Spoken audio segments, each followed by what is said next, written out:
Sachal news network की videos में खुश आमदेद। नाजरीन, वीडियो से मुतालिक अपनी कीमती राय का इजहार कमेंट बॉक्स में ज़रूर करें और चैनल को सब्सक्राइब करें।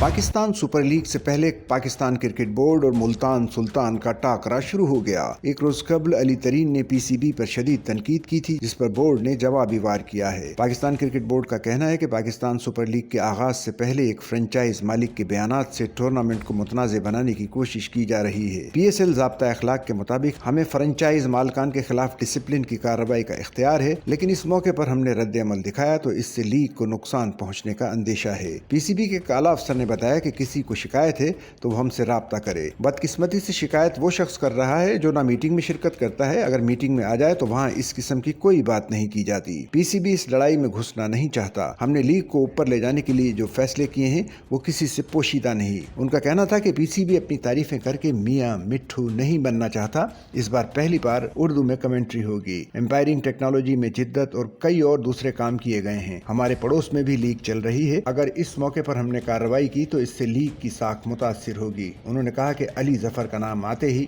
मौसूफ ने बयान दाग दिया और बाकी 3 नामों का इंतजार ही नहीं किया। अली जफर का केस अदालत खत्म कर चुकी है, इससे मुतनाज़ बनाया गया। ख्याल रहे कि फ्रेंचाइज मुल्तान सुल्तान के मालिक अली तरीन सबसे कम उम्र मालिक हैं। इन हालिया जारहाना बयानात से पाकिस्तान क्रिकेट बोर्ड के हुक्काम की अहलियत पर संजीदा नौयत के सवालात उठाए हैं। अली तरीन का कहना है कि बार बार ये कहा जाता है कि ये सबसे बड़ी और बेहतरीन PSL है। ये रिवायती अल्फाज सुनकर मेरे कान पक गए हैं। PSL की मौजूदा मैनेजमेंट गैर संजीदा है। हमें अपनी टीमों पर कोई तवीलुल मुद्दती कंट्रोल नहीं दिया जा रहा। नई टीमों के इजाफे से पहले वाज़े पॉलिसी की जरूरत है, वरना लीग का मुस्तकबिल खतरे में पड़ जाएगा। वही 6 टीमें और 4 स्टेडियम इन मैचों की मेजबानी कर रहे हैं। मैचों के फैसले आखिरी बाल पर होते हैं। हत्ता कि गुज़िश्ता साल फाइनल का फैसला भी आखिरी गेंद पर हुआ।